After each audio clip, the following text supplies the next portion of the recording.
Chris Hawkins, City Council, Kelly Russell, our recording secretary, and our interpreters for the deaf community, Danette Stelman Bridges and Ernest Williams IV. Our first order of business tonight is a retirement resolution. I'd like to read that resolution, please. A resolution honoring Timothy L. Knipp. Whereas Timothy L. Knipp was employed by the City of Morganton as a part-time, temporary maintenance worker in the Recreation Department on May 3rd, 2001, through building his skills, accepting greater responsibility, and a displayed commitment to the city, he grew his career and received several promotions, culminating in the position of Facilities Buildings Maintenance Supervisor on July 8, 2017. And whereas Timothy L. Knipp has faithfully served and given of his time and effort for the benefits of the citizens of the City of Morganton for 20 years, was instrumental in the development of the maintenance program in the Recreation Department with attention to detail and safety for our citizens, always a top priority. And whereas Timothy L. Knipp has been a tremendous asset to the city in providing professional, prompt, and courteous customer service to its citizens, his longevity and commitment to his profession and fellow employees was always above and beyond regular duties. And whereas Timothy L. Knipp retired from the City of Morganton as Recreation Department Facilities Buildings Maintenance Supervisor on July 1st, 2021, and whereas the Morganton City Council wishes to officially recognize the contributions of Timothy L. Knipp and express their appreciation for a job well done, now therefore be it resolved by the City of Morganton that the mayor present this resolution to Timothy L. Knipp, adopted this 13th day of September 2021. Ronnie Thompson, Mayor. Sally Sandy, City Clerk. Do I have a motion to accept this resolution? So moved. Have a second? Second. All in favor, say aye. Aye. Motion passes. I'm going to ask Butch McSwain if he will present that resolution and ask Mr. Knipp to come forward, please.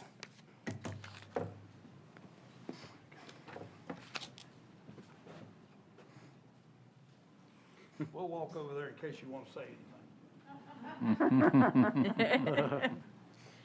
Short and sweet, Tim. It will always be short and sweet. Tim, I don't think either one of us thought 20 years ago when I saw you walk in that door that we'd be standing here now. No, I don't think we did But I either. can't tell you how happy I am to be a part of your retirement. Well, thank you, Butch. And welcome you to the Retired City Employee Club, first of all. Yes. But seriously, to thank you for all you did. I mean, I'm aware of all the extra time and calling in and doing different things that you've had to do. And thank you very much. No problem. Thank you very much. Say something. It's been a pleasure working for the city, and I've enjoyed my 20 years. And I look forward to the next 20 years of my career, so if anybody needs anything, just please call me. Thank you, Tim. Thank you.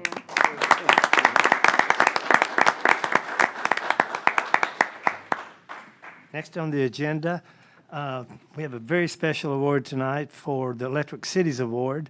Sally, would you like to do that honor, please? Sure.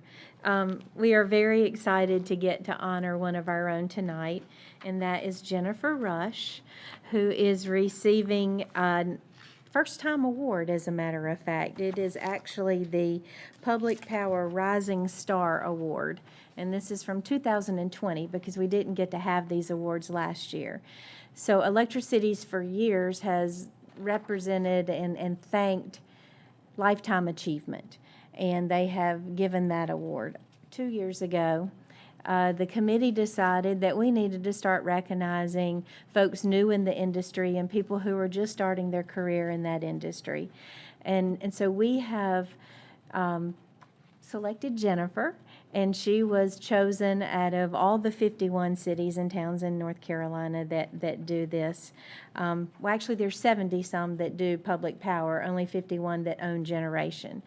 And we were able to see Jennifer get this award at the Electricities annual meeting in August. In July, Roy Jones, the CEO of Electricities, came, and the department got to be with Jennifer as she received this. So we're really proud of her. We appreciate everything that she does. She gets in there and fights with all the guys and takes care of all of them. She takes all those phone calls when the power goes out and everyone wants their power restored. She gives that information to the folks out in the field, and we just feel really thankful to have Jennifer. Jennifer, you come forward. I'm going to ask Mayor Pro Tem Wendy Cato to present your word on TV, please.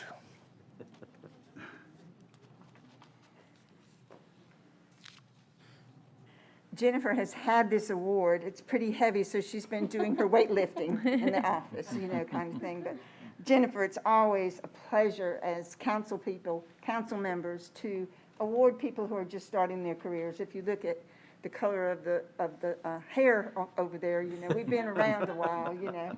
So I hope this is something that stimulates you to stay with the city, to continue to be the person who makes a difference in all of our lives because of the department that you work for. So congratulations. Thank you.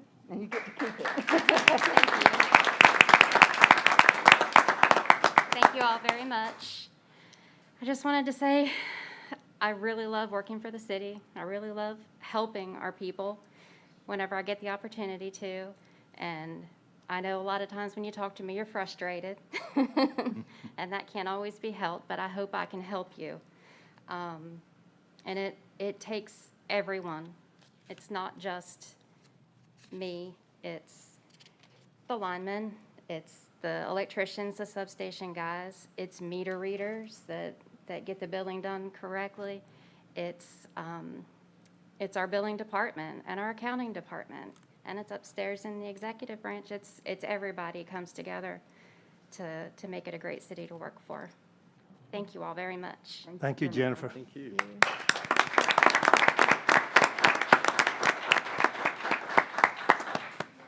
Next, we have a proclamation. I'm going to ask our city attorney to read the Constitution Week. I think I'm going to read the response. You're going to read the response. Okay, we can do that.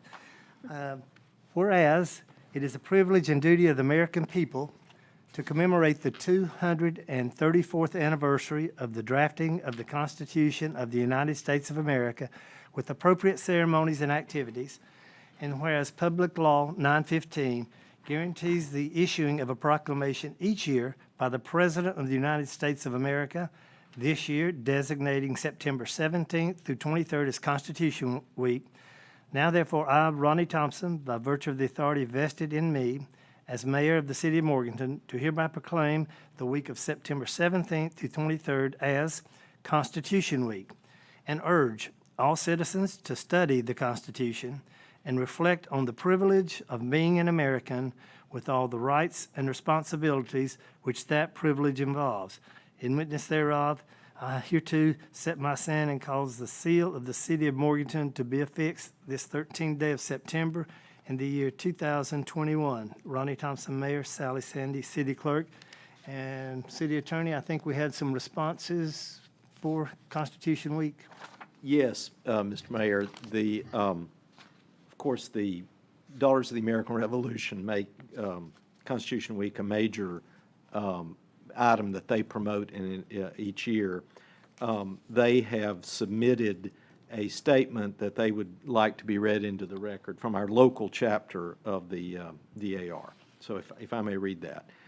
This is from Janie Matthews, who is the regent of the Quaker Meadows chapter, National Society DAR.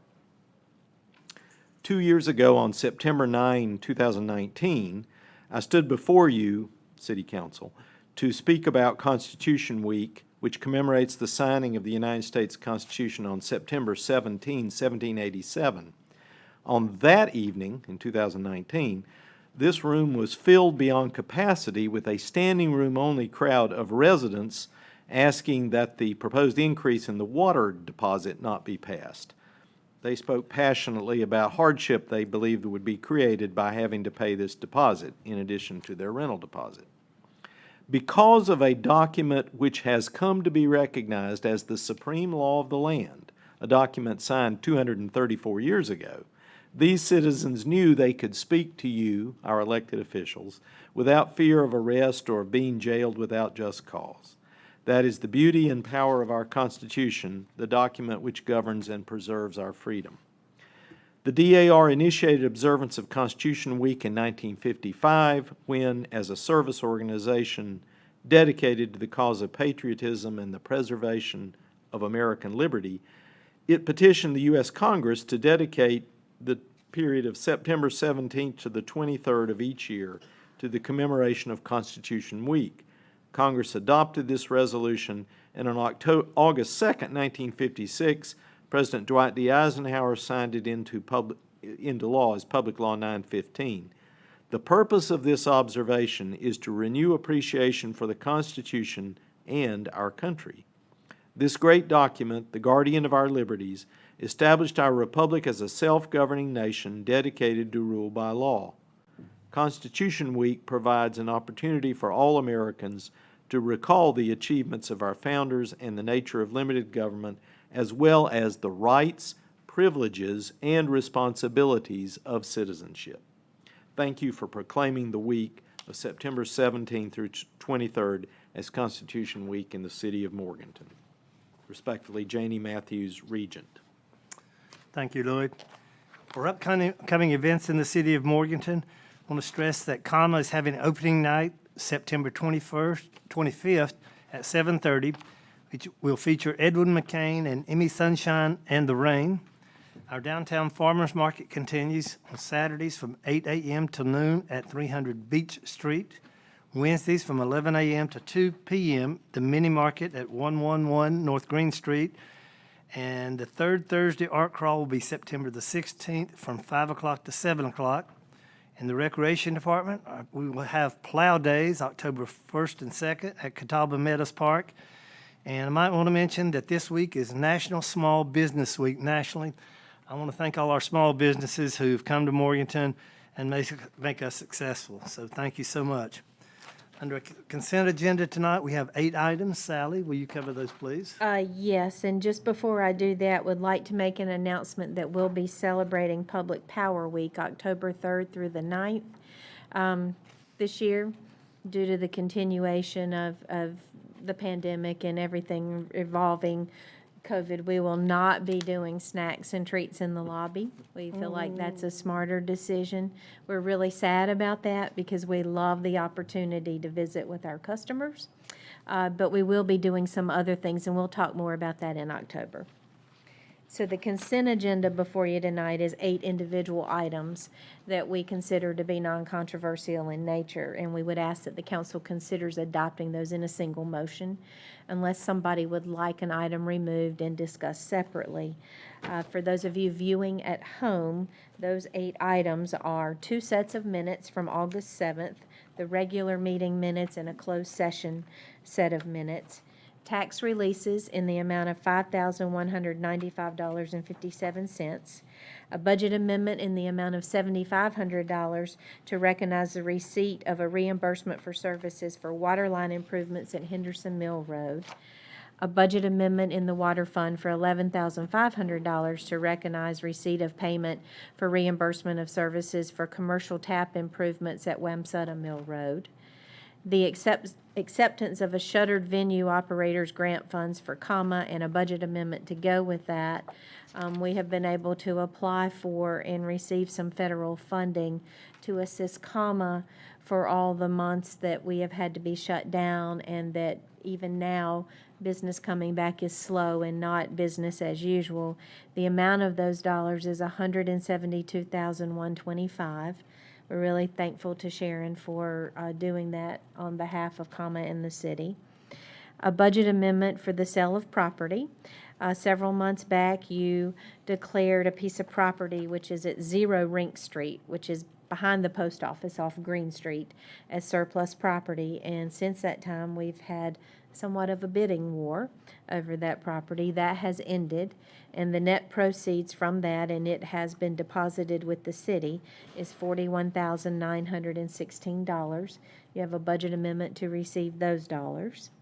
And then a budget amendment for $12,500, and this is actually increasing expenses. So several months back, Project Refresh, actually more than a year ago, we adopted an economic development agreement, and at that time we knew them as Project Refresh. They are, however, Unix packaging in the old Summitville Tile and then Ice River Springs building. And they are now up and running. They have been making repairs and improvements to the building, and we are sharing the administrative cost of a state grant with the county. So our share is $12,500. Then a budget amendment, several actually, for insurance reimbursements for vehicle damage in various departments. In sanitation, we're receiving $4,084.22. For damage to a fire engine, we're receiving $32,924.96. And then for a water resources truck, $469.03. So those are all the consent items. Do any members of council wish to have anything removed from the consent agenda? If not, do I have a motion to adopt the consent agenda? So moved. Do I have a second? Second. Any discussion? All in favor say aye. Aye. Motion passes. Okay. We next have, I believe, 3 public hearings. Let's do new business. Okay, our first public hearing is going to be consideration of the zoning ordinance text amendment to add a floating performance point category to permit additional density for affordable housing developments and within Table 4.6 Performance Standard Options, and by adding a new Section 4.9 Affordable Housing Standards. Public hearing is now open. Would anyone like to speak about this zoning ordinance text? I'll call on Philip Luckadoo to sort of give us a definition. Sure. And explanation, please. So we had, this actually arose out of a request for an affordable housing, low-income housing tax credit project through the state that was proposed in town. And so one of the issues that they had in designing that was to meet the building standards that we have for apartments and whatnot. And so they asked us to work with them to look into how we could come up with a way for them to meet those standards. And so what we looked at was what you see before you and also on the screen is that there were more than 2,700 housing units needed over the next 4 years, and this is according to our housing study that we had conducted a couple of years ago. Over 1,230 of those renters they found were are cost burdened, spending more than 30% of their income on housing costs. So that was the kind of the additional information for, or additional reasoning for looking into this type of performance points to be put in there for a density bonus for affordable housing. Basically the way that this works is that if you are going to develop a low-income housing tax credit through or project through the Housing Tax Finance Agency, then you will get 4 points, and they can be, or 4 additional kind of floating points, and they can be added in different ways, but they can be added to any category, because when you get those density or those performance points in our performance point program, you have to get so many in each category. And so what this allows them to do is to split those up, and if they're having trouble meeting, for example, open space requirement, or if they're having trouble meeting building standards, then they can apply these points in that section. And it does put a cap of 2 points in that building design standards section, because we still want them to look a certain way, which is what came out of the Mission 2030 plan and the way that this ordinance was written. So I just went over those areas, but what happens is that these are part of the affordability is defined as housing units that will be affordable to and occupied by households with incomes at or below 80% of the area mean income for Burke County per HUD's standards. And that's what it takes to be a part of that North Carolina Housing Finance Agency's low-income housing tax credit program. And then what we would require is that a restrictive covenant be placed on that property and it's recorded with the Burke County Register of Deeds that it shall be on there for 30 years, which is synonymous with the funding mechanism for the state. And these are some examples of those homes. These are courtesy of Mills Construction, who was the developer that was looking into that development. And these are some examples of the products that they have built. That's it. Thank you, Philip. Does anyone, the public, wish to speak on the floating performance point category? Mr. Mayor, we have Yes. received an email comment from a citizen concerning this request. Okay, If I may read, it's brief. please. I would like to put into the record that I wholeheartedly support the proposed amendment. Housing is one of this region's greatest struggles, and we will not be a successful community culturally or economically if people cannot live here. I support any addition that allows more people to experience this great place and help make it better. I do wonder if the requirement that the development be entirely made up of affordable units in combination with the covenant that will be met with reluctance from developers in this market. Perhaps a proportionate share, 40% or 50% of units rather than the entire project may trigger points as well. That comment was sent Friday, from Scott Burson, B-E-R-S-O-N, 708A Vine Arden Road, Morganton.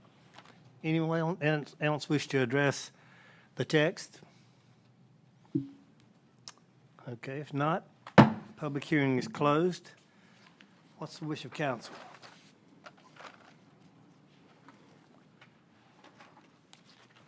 Motion to approve a zoning text amendment, adding section 4.9 affordable housing standards and amending table 4.6 to include a floating category for affordable housing as submitted by staff.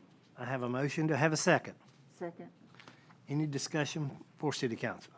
Wendy? I'm just very grateful for staff for coming up with some solutions to the issues of density, especially in our downtown district, because housing is needed so much in this area. So thank you, staff, for working on that. Thank you. Thank you, Wendy. Anybody else? We have a motion. We have a second. All in favor, please signify by saying aye. Aye. Motion passes. Next on our agenda is a public hearing and consideration of a zoning ordinance text amendment to edit the materials permitted within front yards of LID, MID, HID, CBD, EID, and SID districts to permit wood or composite wood fencing. This is a public hearing, is now open. Philip, would you Sure. bring us up to date on that? Mr. Mayor, members of council, we really, as staff, felt like this may have just been an oversight when the ordinance was drafted, that you would not be able to put wood or a wood composite type fence in your front yard. And so we wanted to make a recommendation that be amended, and Planning Commission voted to recommend that unanimously at their last meeting, and so that is what's before you tonight. So to make sure I understand it, they will be able to add wood or composite wood as fencing in front yards. That is correct. Okay. Would the public, anybody in the public like to address this issue? Okay. Public hearing is now closed. What's the wish of council? I'll enter a motion to a zoning ordinance text amendment to table 4.17, adding wood or composite wood as an approved fencing material in the front yards within the LID, MID, HID, CBD, EID, and SID zoning districts. Thank you, Butch. Do I have a second? Second. Thank you, Chris. Any discussion? All in favor of the motion, say aye. Aye. Motion passes. You gotta love the initials of Yeah. planning and zoning, don't you? Well, they left MOUSC out, but that's okay. Just gotta love it. Next, we have a public hearing and consideration of a preliminary plat approval for Mulholland Estates Phase 2. Public hearing is now open. I'll call Philip if you'll give us an update. We're second only to engineering and the DOT. So Mulholland Estates Phase 2 was submitted to the city staff, and we have worked with the developer's engineers, his Weston Associates, to work through the subdivision ordinance and bring this before you tonight. It is considered a major subdivision, which basically, and this is what you see in front of you or on the screen, is somewhat of a primer on subdivision, since it's been a while since we've had one to come before us. But essentially, we require a subdivision or development go through the major subdivision process if there is a new street segment being proposed or a new right-of-way being recorded. Major subdivisions are subject to Section 9-3002 of the city code. That is for approval with conditions or denial by the city council after recommendation by the Planning and Zoning Commission. And then this next section basically just states that the Planning Commission has 45 days from the time they first hear it to make a recommendation. They have to be in writing, and they may be stamped or noted on the plans. The Phase 1 of Mulholland, you see the stats here. It's 18 lots, 9 are under construction, 6 are occupied, and there's 3 vacant lots. So what we have to come before us tonight is Phase 2, and Phase 2 on this map is, let's see if I can get a pointer. So Phase 2 on this map consists of these 2 sections that are highlighted in yellow. I believe there are 11 lots in this section, and then 20 lots in this section. And what they are required to do when they bring the subdivision in is to build streets, to install utilities. They have to look at the zoning, which is the minimum lot sizes, density, orientation, that type of thing, recreational space, and sidewalks. So in looking at all of those, this is what, if you look on here, this is on the sidewalks, this is what is being proposed in this green hatched up to the edge of the development.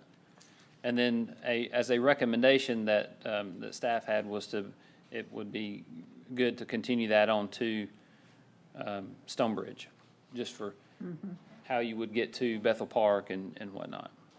Philip, not to interrupt, Chad, could you bring that slide back up, please?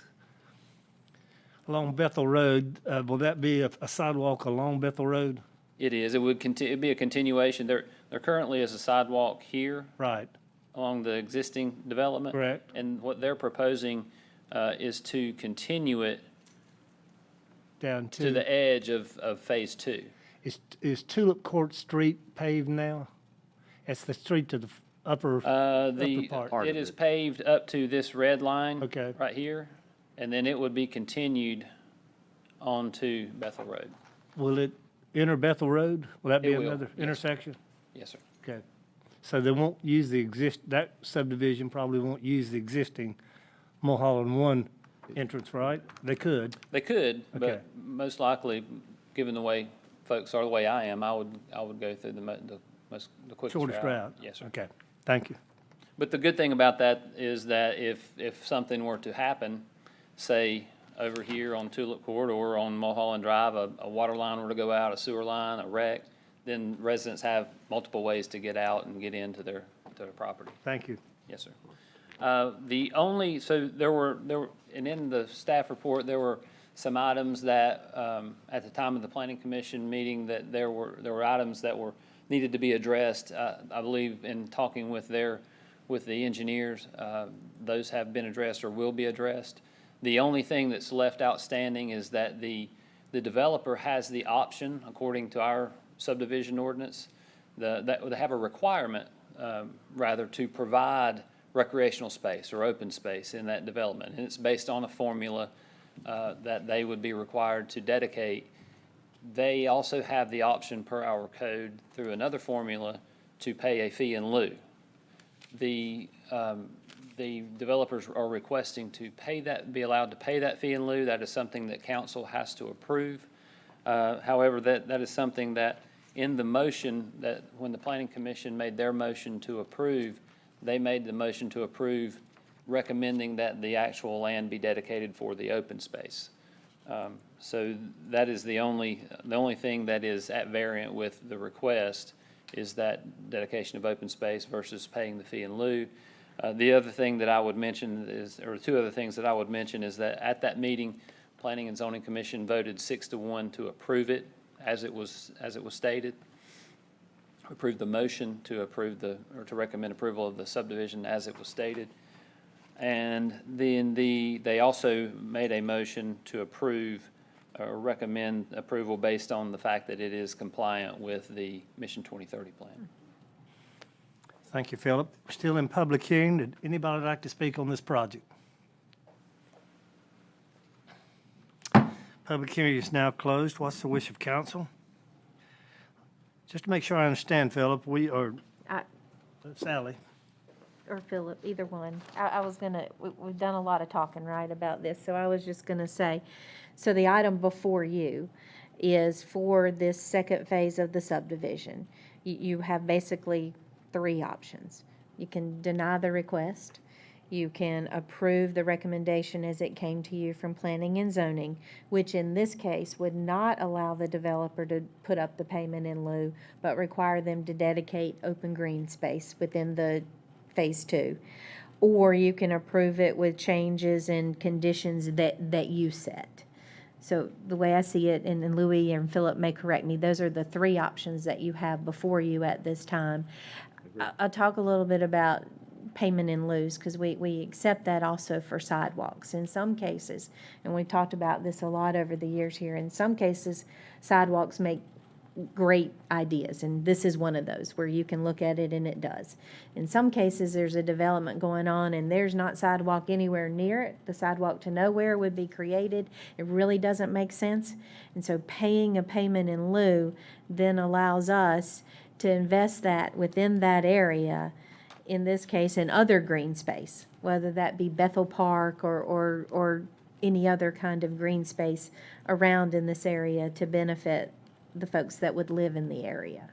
So, that's And what may I'd I say. note that in this case, as you see in your materials, the Phillips Department has calculated under our formula, the payment in lieu would be $3,388.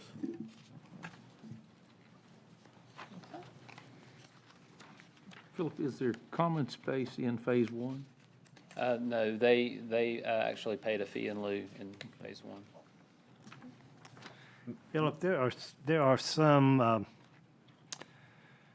guess, maybe stormwater issues coming out of phase one into Bethel Park on that land across from Mulholland One. Yes, Can we get that corrected with this subdivision? I'd hate more water to come across Bethel Road. Yes, sir. So we have been working with the North Carolina Department of Transportation in how they permit the stormwater from this new phase to enter into their system. We've worked with those folks to make sure that, to the best of, anybody's ability, that doesn't happen or limits how that happens. In looking at one of the more recent rain events, our folks, our engineering guys, our engineering division have gone out and looked at it, and they've conversed with one of the builders out there and found that one of the issues was coming from one particular lot in particular that didn't have their silt fencing up. So I think that has been corrected. We will see if that does, but again, they are required to get an encroachment permit from the DOT to make sure that how it enters that system is acceptable and is at whatever rate that the state would allow it to come in, it should be no greater than what is currently going into it. Reminder that Bethel Road is a North Carolina Department of Transportation highway, and the drainage issues, the drainage and everything associated with that is DOT's. Yeah, he will. Sure. Okay. Philip? No, I'm good. I think Mr. Mull would like to. Okay. I didn't react fast enough. get all of this thing out. My name is Larry Mull. I'm the former CEO of Mull Incorporated in Mulholland. I'm here to assist my daughter, who is now the director of that, and she's right back there, Kristen. I want to give you some history on developments in Morganton, and especially Mulholland. My father bought the property that Mulholland has owned back in '78, a long time ago. And because we had so many things going on other things, it just sort of sat there for many years. It was in 2005, I think, we started thinking about maybe we could go ahead and develop that, and we got a director to do the development part of it. And as we were doing it, it took about 2 years to finish it, and it came up in 2007. If you remember what happened in 2007, the whole world fell to the bottom. And it took us 13 years to sell we have sold 2 lots, and we didn't sell anything else for that 13 years. So when we did start it, this last year, we had a developer come in and started helping us try to move that. And we were able to sell most of those out. But what happened, we were selling probably a third of them at below cost just to get them started, probably a third at break even, and maybe a third we made a few $1,000s on it. So it was there's no profit there at all. So everything was going good, and so I said, well, maybe we could go ahead and do another development. And we hired the West Associates to help us put it together. And we started in 2018, and you know what happened in 2019. But we were already in the process, so we've continued to mother it along a little bit, the best that we could.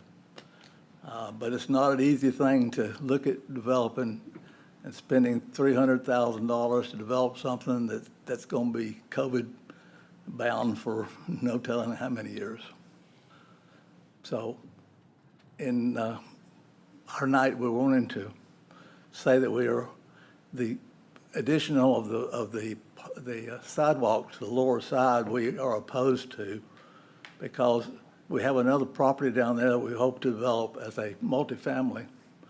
And not knowing what we're going to do with it, what elevations it's going to be and all, the sidewalk will have to be torn up at some point in time. So I see no reason to do that. And it's not going to be any safer down at that corner going across the road as it is up there where the road is. I'm not sure that they're going to put stoplights down there or anything. They're taking stoplights out everywhere else. I don't know what's going to happen. But anyway, we're opposed to that, and also we're opposed to giving any property because we'd like to have a private area for our owners, because the belt park there is available for anybody else in the area. So we got 2 parks there, and we'll have ours as a private park, and we want to pay the fee in lieu of giving over the property. So that's the way we stand. And also, I was sort of told, and I can't remember who told me, but they were said if they were wanting us to develop this to help the city because they didn't have any developments going on, and people were moving somewhere else instead of coming to Morganton. And so I said, I'll go ahead and try to develop it. But they said they would try, if we did this, they would try to upgrade the lighting for us.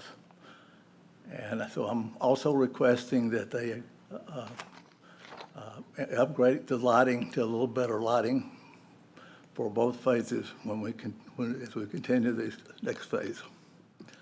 So that's where we stand. It's a shot in the dark, so like rolling the dice. We may have another 15 years to get anything done on it. So I'm asking you all to try to help us, and we will do our best to help the city. Thank you very much. Larry, thank you so much. Could I ask you a question, sir, before you sit down? Larry? Larry? Ask you a question before you sit down. Yes. You said you mentioned you want to have a space Yeah. there. Yeah, I want to have a private. Not a private place for the, Right. for the people that live in the development. Okay, but then wouldn't that be the common area that we're talking about? Yeah, the common That area. you're wanting to, Yeah. you're wanting But I to don't do a want fee? it, I and- don't want it public. Right. Our ordinance requires I a don't want public people space. Oh, okay, it Street. requires a public, I'm sorry, I'm sorry. clarifies Thank That's the you. only Yeah, difference, thank- yeah. Right, that clarifies that, thank you. Thank you, Larry. Available, but only to residents Right, in the right, area. mhm, right. Okay.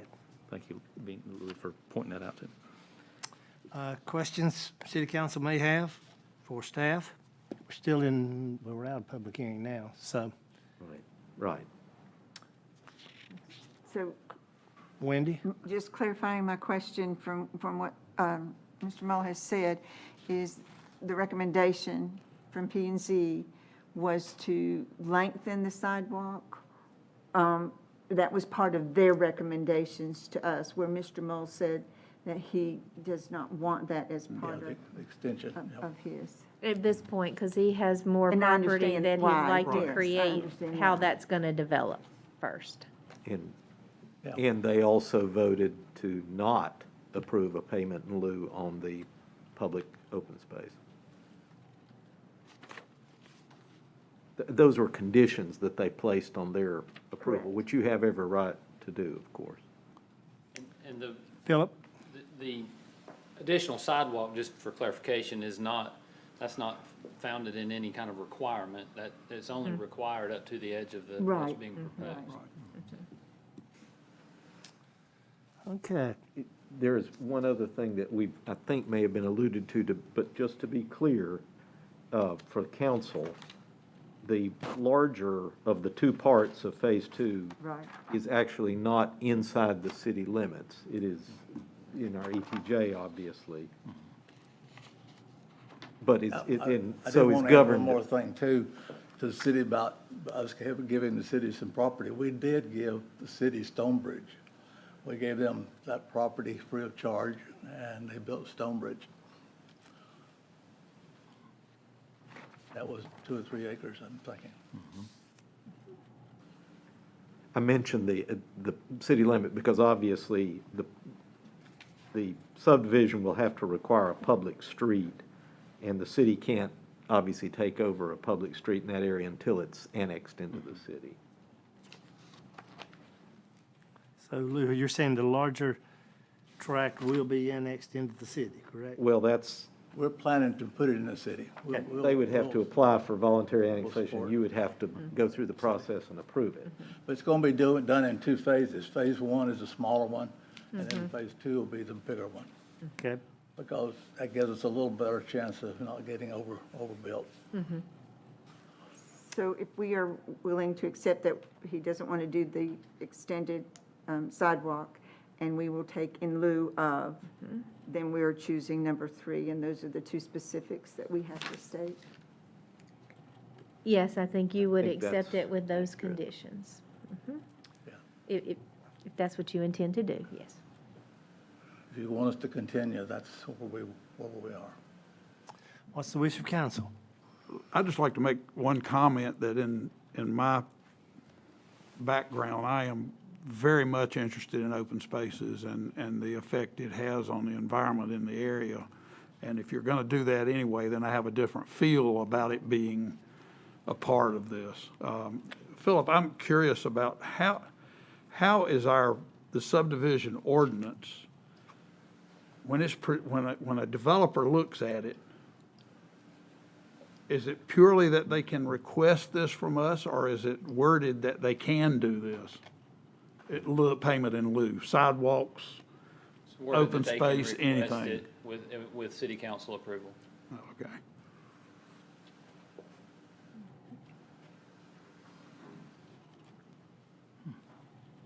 Any more questions? What's the wish of council? Tough one. I'll make a motion to approve the preliminary plat for Mulholland Estates Phase 2 without the conditions, Without the, without the extended sidewalk or the open space. with, yeah. Allowing the payment Allowing in the- lieu. Okay. Is that Allowing them move, yeah. Have a motion to have a second. Second. Thank you, Wendy. Any further discussion? All in favor of the motion, say aye. Aye. Motion passes. Thank you, Larry, so much. Thank you, Mr. Moore. Next is consideration of award of entitlement funds to nonprofits for the fiscal year 2021. Call Lisa Helton up to give us some information. And Sally, do you want to do this, or we're We'll going to let let Lisa Lisa? just go. Let Lisa do Yeah, it. need that. Thank you, Lisa. Hey, Lisa. Good to see everyone. This is our fiscal year 2021 action plan for our community development block grants for our grants to nonprofits. We accepted applications on August 16th. We had 4 applications. They were from the Meeting Place, Burke United Christian Ministries, the House of Refuge, and the Outreach Center. The CDBG committee went over these applications, and staff would like to recommend the following. The Meeting Place requested $6,938.75. That is to make some needed floor repairs in the bathroom at the emergency shelter for the women and children. Burke United Christian Ministries asked for $3,000 for their crisis assistance program to pay utilities and rent for low to moderate income people. And the House of Refuge asked for $5,000 for cost of the shelter operation to buy food for the shelter. The Outreach Center, they did apply. They have received funds 2 years in a row, so they do not get a priority. But there was some funding left over after the first 3 were funded. So $4,761.25 can be awarded to them if they can come up with the matching funds. And Holly Johnson is working on that. So she's going to let me know if she's able to secure that. So they need $13,000. They're going to go Right. $47.61. They have to come up with the rest. If they can't, they That's don't get correct. the money. That's correct. Correct. What's the wish of council? And we would ask tonight that you vote to award the 3 and to award this contingent upon the rest of the money, so we don't have to come back again if she does Okay. raise it and she can get on with her project. Right. What's the wish of council? I'll make the motion to award the fiscal year 2021 entitlement funds to the nonprofits as outlined. Thank you, Butch. Do I have a second? Second. Thank you, Chris. Any discussion? Lisa, great job. All in favor of the motion, say aye. Aye. Motion passes. Okay, consideration of entering into a CDBG small business loan agreement with Little Guatemala LLC. Sally? Lisa, you talking about this one too? You can talk about it if you want to. Okay.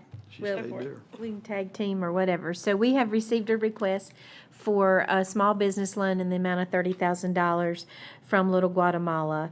And you're probably very familiar with that, which is an opportunity and a growing business in our community, and we're really excited about it. And I believe Christian is here with us tonight, so thanks for being here. Lisa and the Loan Review Committee have received this request. In order to qualify for the $30,000, you have to hire 1 job.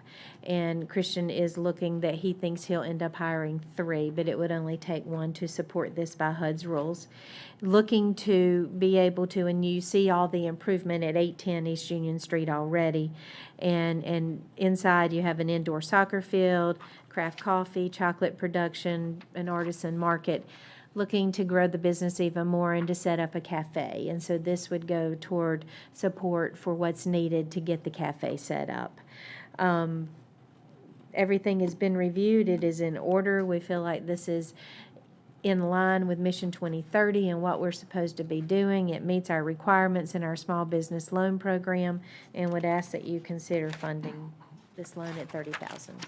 What's the wish of council?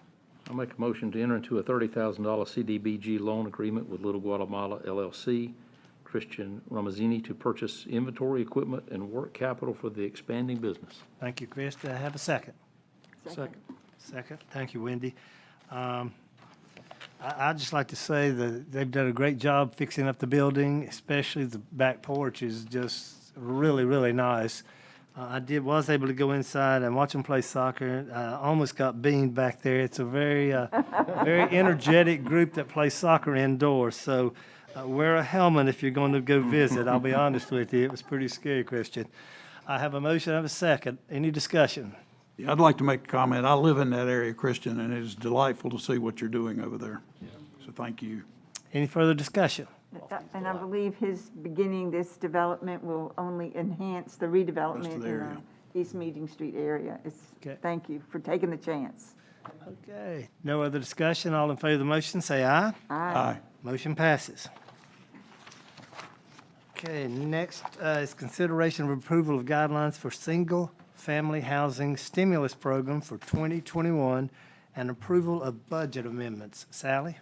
Yes, so you've already heard tonight in some of the text amendment in the zoning ordinance and otherwise about the need for housing in this area. You saw some statistics. It's not news to anyone.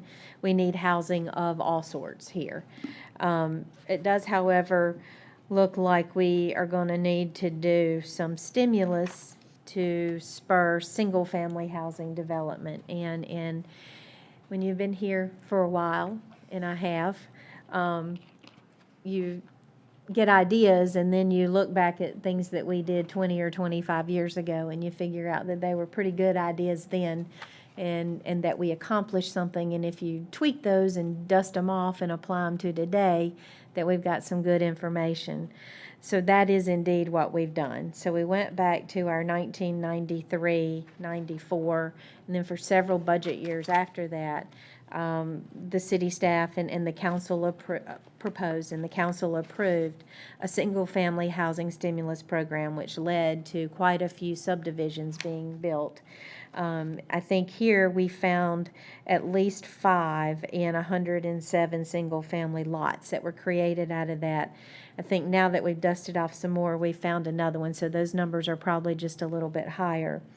What we're asking you to consider is to set up a program, and you have the draft version of the guidelines, which would be to stimulate single-family housing anywhere in the city, would be both attached and detached units. So you could have single-family detached loan structure or townhome type structures, condominium type structures.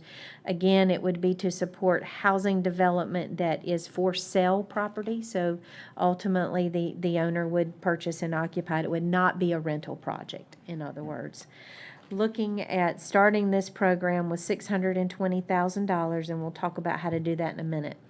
So would look at $250,000 available to support the development of water infrastructure, $250,000 available to support the development of sewer infrastructure, and $120,000 to support roads, maintenance, and improvements to support these developments. The way that this would work, and we've been very successful with this in the past, is that we would, in this case, sit down with a developer. We would look at their development. Number one, it has to be in the city. If it is not, then the developer, if it's around our perimeter, then the developer would have to go through a voluntary annexation process and put the property in the city. We would, in essence, make a 5-year deferred loan. We would try to fund our portion of these dollars as close to the beginning of the project as possible, which helps the developer with the cash flow, helps the presentation to the bank, helps us get the development done and lots sold and houses on the ground, because that's what we're trying to do here. You would then, at the end of those 5 years, the developer would owe back 50%. So we're proposing this, which we did not do before, as a 50% loan and a 50% grant project. So we would develop the agreement. We would then bring that to you on a project-specific basis. It would have the requirements in there. We would hold a public hearing because the grant portion of this is in essence becoming an economic development incentive for this development. We would then hold the public hearing. Assuming you decided to go forward with it, we would approve the development agreement. We would authorize up to $2,500 per lot or per structure for water and for sewer assistance. We would not pay 100% of that. The developer would have to have some skin in the game for what the total utility infrastructure cost would be.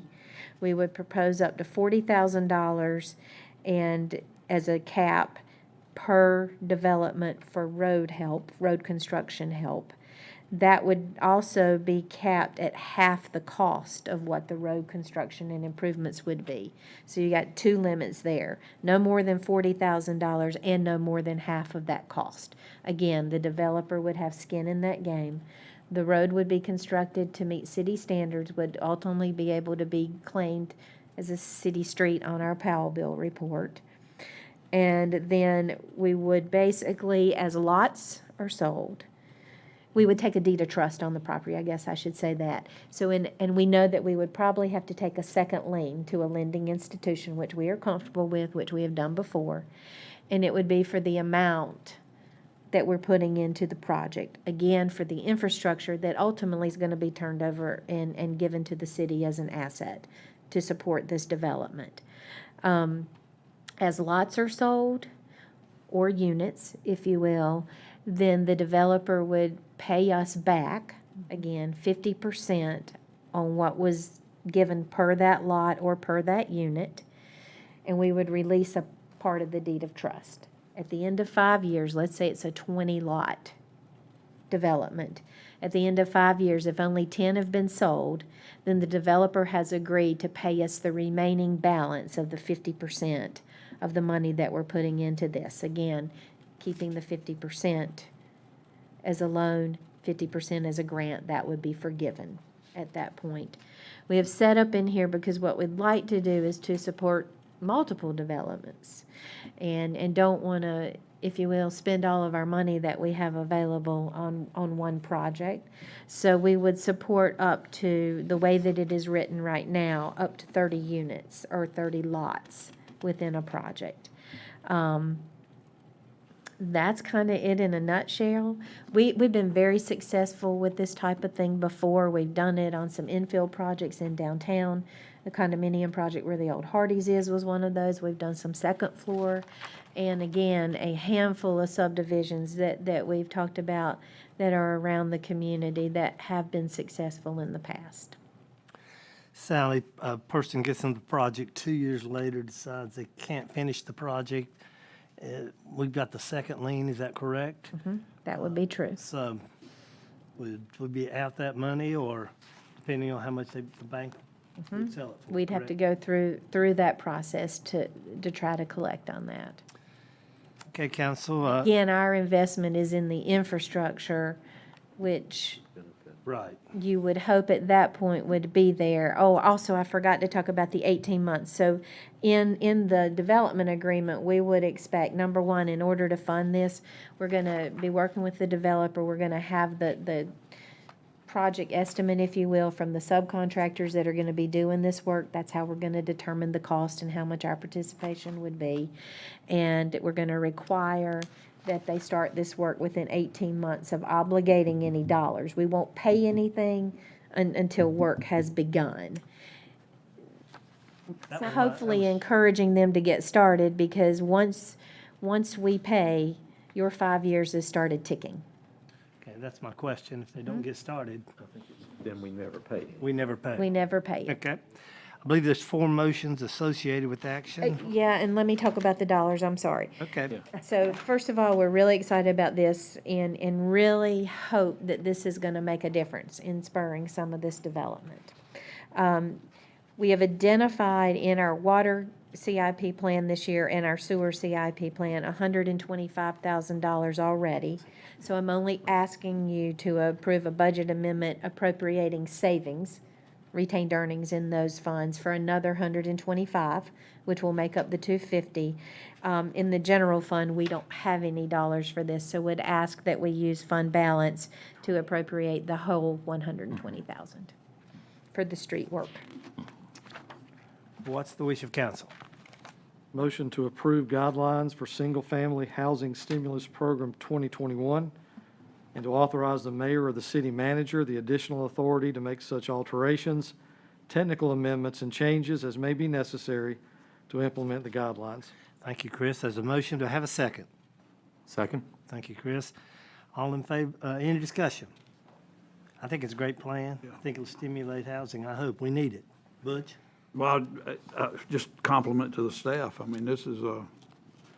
Sometimes you can take an old quite a program and gamble, make it new. But exactly, Okay? exactly. Well, there's a comment in I think, something we have. It says, in order to continue growing our economy, people must be able to invest in housing in our community. And thank you for being creative and knocking the dust off of a successful program from before.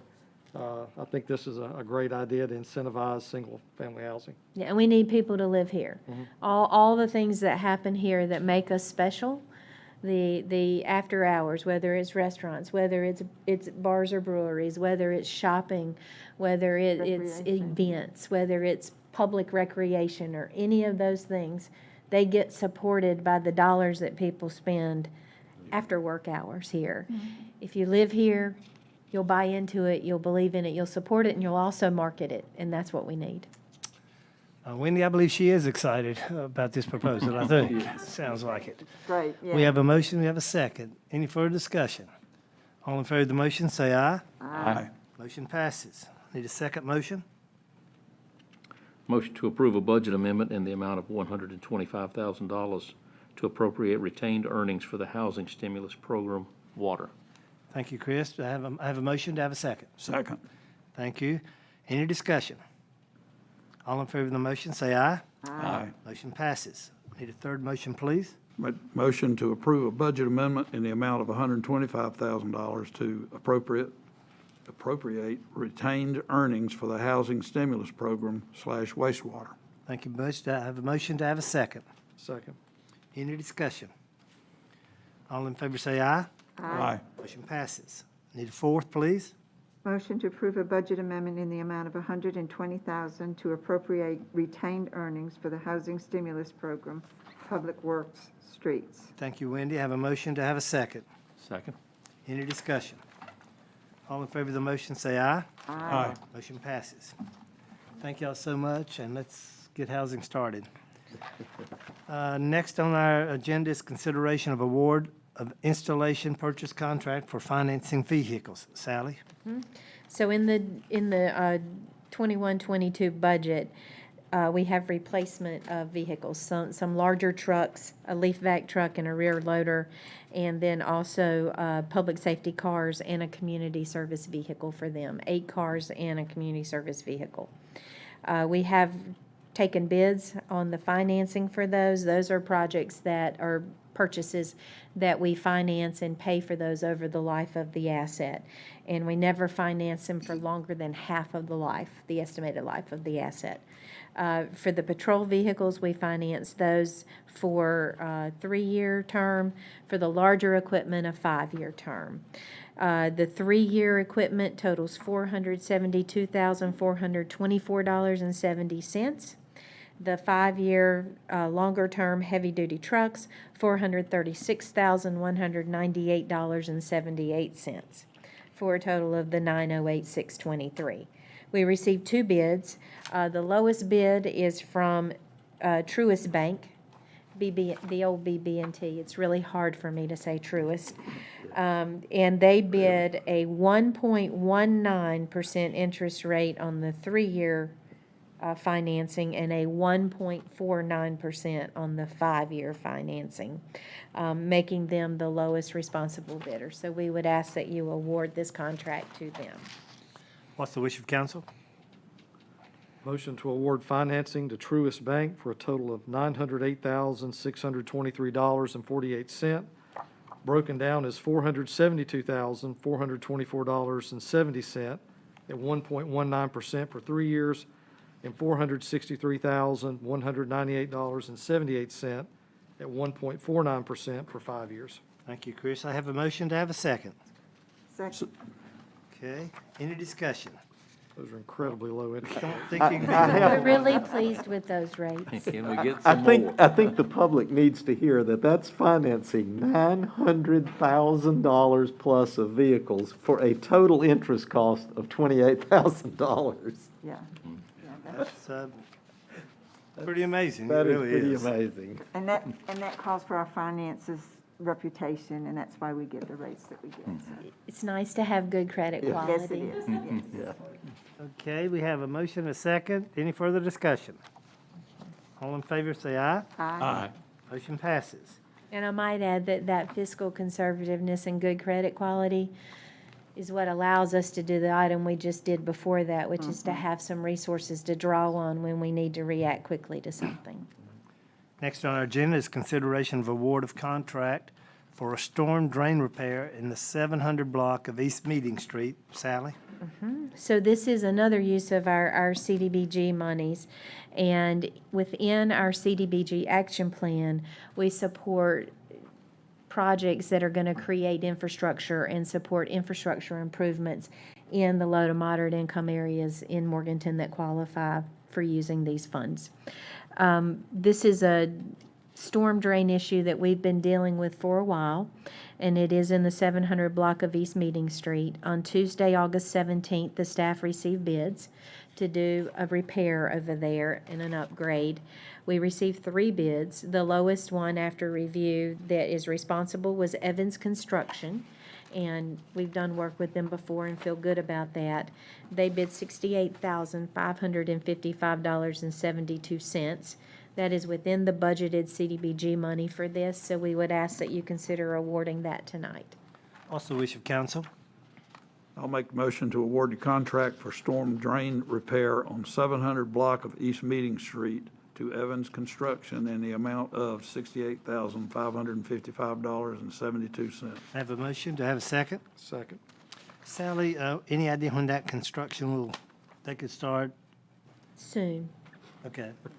That's as close How's as- that? That's as close as you can get. Soon. That was just fabulous. I'm like within weeks. Okay.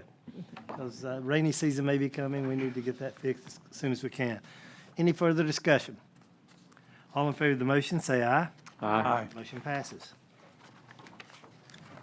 Next is consideration of approval of a resolution enacting temporary outdoor dining guidelines. I'm going to call on Sharon Jablonski to give us an update and tell us what exciting things she has done. Notice I'm not talking about the courthouse. I understand. So once again, we have COVID challenges, and I have to say that while I, yes, haven't taken it definitely personally, just watch your entire town after 30 years completely change all over again. I do recognize that every town is in the same situation that we're in, big to small. And the bottom line is the employees have not come back. Because of that, we are down to 6 restaurants, barely 6, that are serving lunch during the day. The conundrum would be probably in the past, if it was 10 years ago, we didn't have a hotel, and it really wouldn't be as impactful, but we do have a very successful hotel downtown, and it starts on Monday, and by Thursday, they're full for the weekend. So we see it in Main Street, and I'm sure you do too, the different numbers of people on the street. In the morning walking, you can tell that they're strangers because they're walking, they're looking. So at any rate, what is happening is they don't know where to go for lunch. They are on vacation, so they want to have a glass of wine or a beer, and my restaurants that serve that and serve food are not open. The restaurants who are open are slammed, and they're busy inside. Well, people are back to wanting to sit outside. So I'm not one to want to sit still and just accept my fate, so I would like to dig in one more time and see if we can help what we do have. So I am asking council to consider another parklet on West Union Street, and I did speak with Crafted and with Limber Twigs and with Swedes, because our parklets cannot be to any one person. So technically, if you want to go down to Uncle E's and get a burger and then go up to Crafted and get a beer, you are welcome to do that, and you can sit at any of the parklets. That parklet would go there, like I said, right in front of Crafted. The second item that I'm asking for is that the streetery, the King Street Streetery, although the coffee club wanted me to make a pitch that they wish we'd close it again so that they could have their coffee out there every morning, but, but what I'm asking for is a little different this time. Temporary closure only if we can get 2 or more food trucks.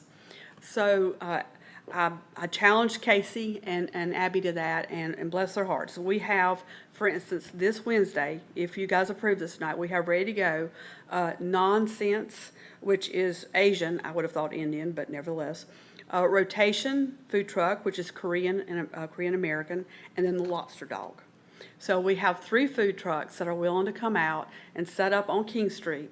I did talk to Amy at Root and Vine, who most folks know now that Root and Vine's only open Wednesday through Saturday. And I did have a long talk with her, and to let you folks know, she lost 8 people back to school. So they could not recover enough people to maintain the lunch. So that's why they're only open for dinner. So we are allowed to use the park, which is our public park, but nevertheless, they rent it. And Amy was thrilled to share the space. And we'll have it cleaned up, and then she can turn it and have it for dinner. So that's our plan for right now. Hours, can we mention hours? So it'll be between 10 and Yes. 3. 10 and 3. 10 will On give the us enough days that time this for them to happens. set up. Yes, you're exactly right. And public safety is going to be kind enough just to bring out barricades that we can move and then pull into the street. And then when it's cleaned up, we'll move the barricades back. And this may happen 3 days a week, and it may only happen 1 day a week. And so this sets up the ability to do that as we meet the requirements of it, and to get the other parklet built and to place it in front of Crafted. And we also left at your seat today, because there's lots of downtown businesses that I think will be very interested in this. So we prepared a letter, if you will, coming from Sharon to them that kind of set out the rules. It also goes into an item we're going to discuss later, which is what DOT is requiring us to do to keep the parklets, and talks about that. I think 2 things that are really important with this, and that is, and a great idea from the Main Street staff. So the parklets, the tables, they will be clearly marked for public use. So again, to do away with the feeling that just because it's in front of a business, it belongs to them. They really are for the public use. The other thing that I think is going to happen that is important, we will also include their information that tells you the choices for dining and beverages throughout downtown in all the parklets. So if you are a stranger and you come here, you can see that and hopefully direct you to support some of those businesses. Really is a attempt, if you will, to try to continue to support that, and to support those who are making it now and still serving lunch, albeit exhausted and maxed out, to support those serving dinner, and hopefully to allow us opportunities if we can get more opened for more meals in the future. And one other thing about these guidelines, to point out that unlike our previous efforts at this, there's no specific time when this will lapse. These guidelines will continue in effect as long as the governor's state of emergency continues. I think it's obvious that's not going to end anytime very soon. So you may revisit it at some point, but Yeah. it's indefinite. And we know we're in a really nice weather time right now, or on the cusp of one, albeit 90 for the next couple of days. And we know at some point the winter's going to set in, and obviously we'll stay in communication about how this is going to work and what we're doing, given the situation we're living in. It's the best I got. Sharon, Go ahead. one question I have, the permitting, item 10, each of the restaurants, what does that mean? Let me just ask you that. If those parklets are available to everybody, who has to apply for a permit? Okay, so this was a challenge for DOT. So DOT normally sets it up that the restaurant is the only one who can ask for an encroachment into the street, okay? But as I told DOT, that's not how we wanted to operate. We chose particular places for these to go where it was high traffic. However, Main Street program, along with donations, put those in place. We own them. We don't want the individual restaurants to own them. So I will say that the individual restaurants have been very kind. They see that the umbrellas are put up, they see the umbrellas are taken down, they keep the tables clean, they keep the trash and stuff picked up, which has been, so it's been a great partnership. But that's not our intent. Our intent is that we will control them. We're on as you know, a DOT highway, and but they were willing to work with us. I will say they had an open mind, and that's what Lloyd's going to talk about in a minute. We're working toward getting them, and I'm sure it doesn't help that I'm asking for another parklet in the middle of getting this, but We'll get to the know. permitting piece in the Yeah. DOT, so we're trying to satisfy the DOT's requirements also, because, we don't like to do anything the way that anyone else has ever done it. We like to think we do it better than the rest. That's right. Just saying. But again, that gets back to our purpose, which has always been for them to support all of downtown, not just the space in which they're sitting. So- Sharon, I would like to comment that I was in the conversations with DOT, and they were pretty firm that they were not going to allow us because they assumed each parklet was for That's right. that restaurant, and the public could not use them. And you were pretty forceful in saying, that's why we have it, so anybody in the public could use it. And I think that's probably saved us with DOT. It was Yeah. really a good conversation with them. And I will say that a couple things. We are going to meet them at some of their requests, which is to be ADA compliant. So we're going to go ahead and build the framework for the base so that when you come right off the curb, you're straight on. That was one of their biggies, and we'll do that for the ones that are in front of Homer's and Brown Mountain, so we can fix those. And then there was another thing. We figured out how to state that it was public seating, and that is literally, we're gonna put a stencil and put it into the platform.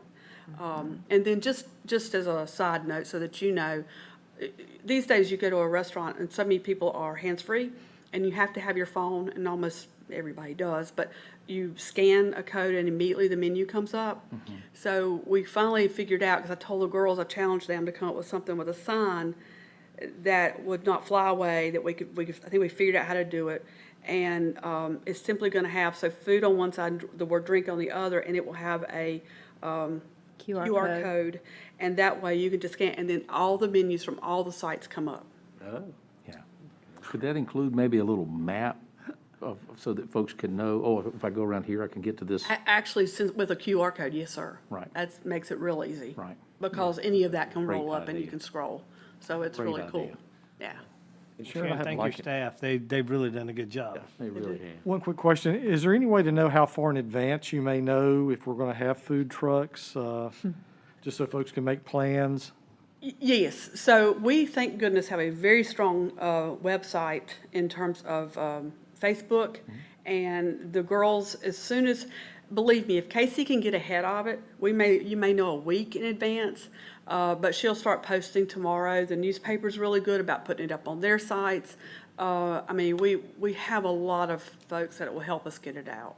And then we send it to boards, and we encourage you, because we try to send it to everybody, and literally, if you then do it, it just multiplies, so. But we'll say to the public too, because they haven't been in all of our conversations, getting food trucks and getting them Yeah. consistently is also not easy, because they too are struggling with enough help to be able to come to a site and serve food. Help and food. Help and food, that's the other Can't piece get of food it, either, yeah. if you can get your food. If you can, yeah, if they can get deliveries. Yeah. Okay, council. Sharon, just for clarification for folks who might be watching from TV, you talk about the public park. That's the dining area that some folks may think is part of Root and Vine, Yes. but it's really a public park. Correct. It is a That's really public park, except Root and Vine does in fact pay rent on that Right. park. So it's always been, it's their park for their usage because they rent it from us. Amy has said wholeheartedly that she is more than happy to share that space while she cannot serve lunch, and she really hopes this only lasts for about a month or so. And I'm with her. So do we. So do we. I don't really want to be in this business. So, at any rate, that's our goal is, yes, then people can go and sit at that park. And they can technically, we talked to her, you can go sit at that park anytime for the next 30 days. But we're going to have signs. We're going to make it so that you understand. Right. Yeah. Louis? One other point about the street closure. While we're specifying the King Street segment, these guidelines would authorize designating other places for temporary street closures for the streeteries, if any can be identified, and we wanted to do that. I think We would always bring that back to this body for that. Yeah. Right. We've kind of left open Concord Street there for Catawba Brewery, just because it's a non. Could be one I mean, place. it doesn't hurt anything, but you're correct. And by the way, we did speak to Oak Hill Ironworks. Thank you. Okay, council, we have a four-page resolution with guidelines. I am actually going to read, I guess, the resolved part, please.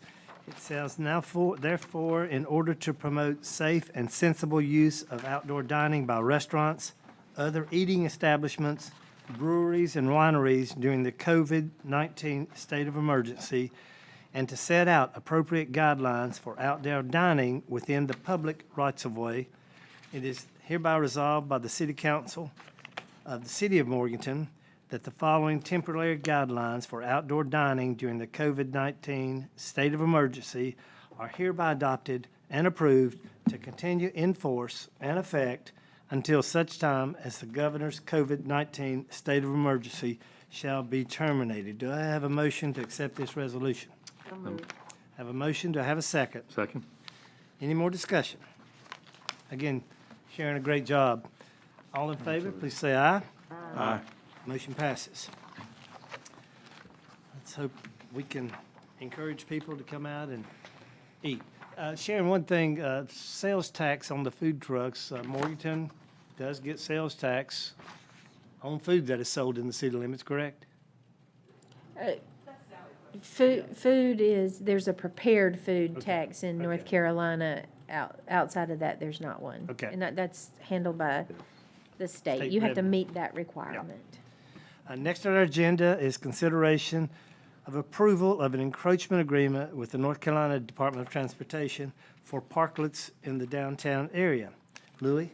Thank you, Mr. Mayor. You were handed a memorandum on this issue, I believe. We do not actually have an agreement per se.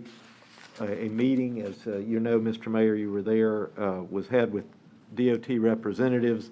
They've indicated we need a new encroachment agreement since, for better or worse, virtually all of our major downtown streets that these parklets could be placed on are state highways. Based on the meeting with DOT, they set out certain requirements that they indicated would have to be included.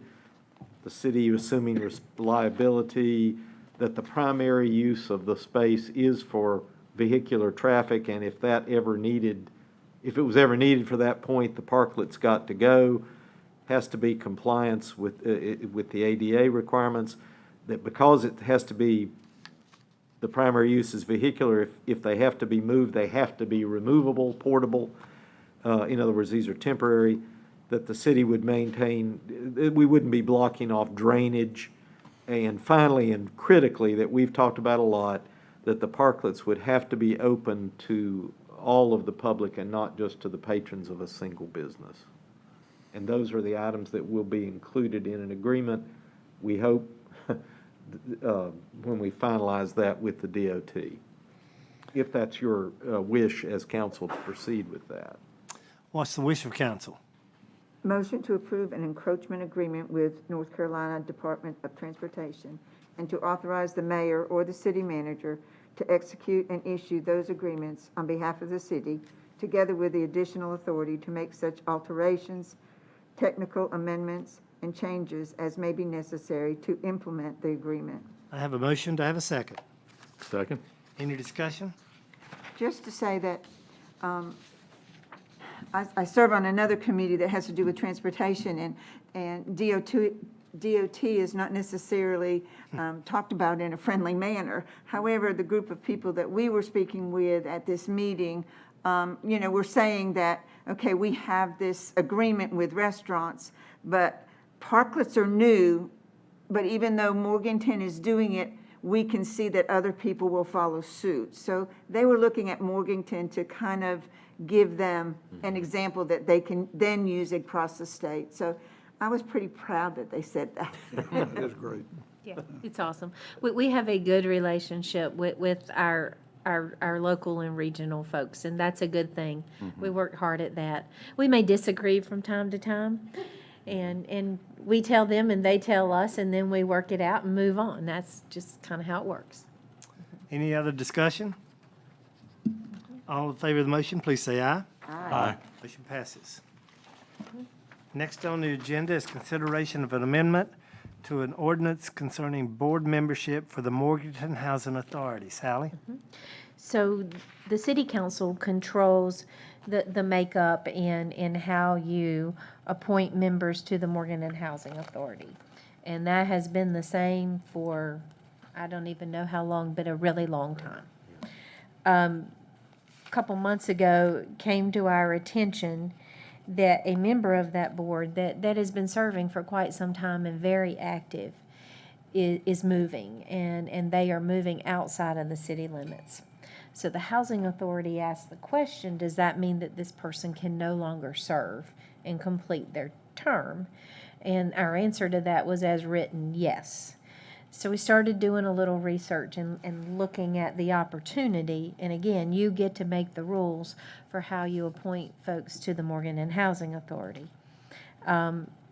It is not uncommon for us to have folks that are very active and participate in different things appointed to boards and commissions that don't all live in the city of Morganton. Sometimes that brings a perspective. As a matter of fact, in some cases, that's required for planning and zoning for folks out in our ETJ and that sort of thing.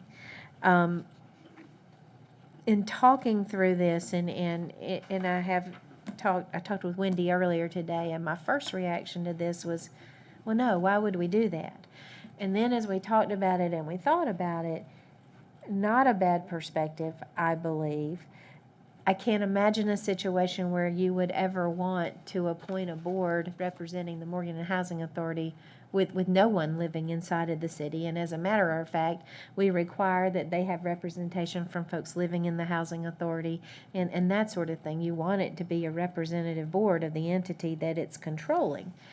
In proposing to you a consideration for a way to change this, Louis has drafted, and we've thought about and are proposing that you consider, and there's nothing that says you have to do this if you disagree with it, that if a person is appointed to the Morganton Housing Authority and have been serving in good standing, and they move outside of the city but still in Burke County, that they be not only allowed to complete the term that they're in the middle of, but to be eligible for reappointment if that individual and the Morganton Housing Authority would like for them to be, and if you all decide to do that, because ultimately you get to make that decision. That way you're not just appointing a bunch of people who don't live in the city.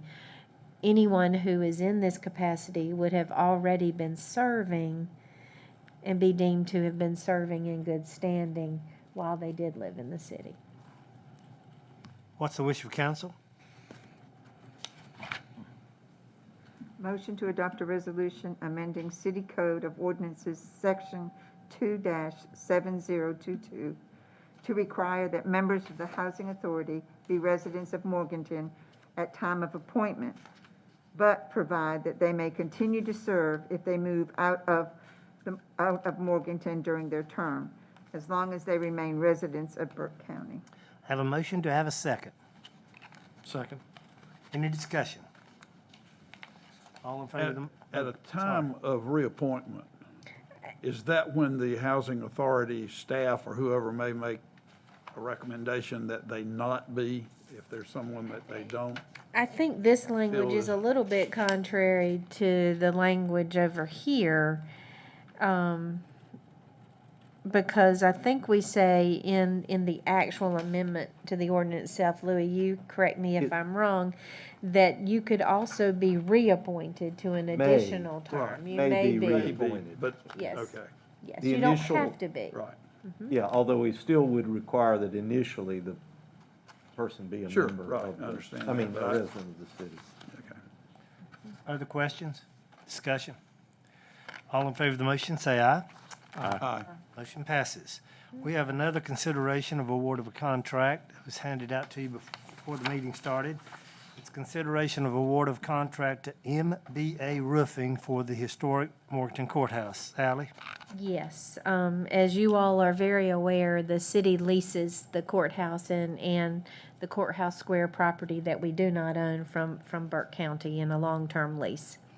That lease agreement states that for major capital maintenance and repair items to the building or to the rock wall, which is now a new rock wall made with the old rocks, which looks awesome, that those expenses would be shared equally by Burke County and the city of Morganton.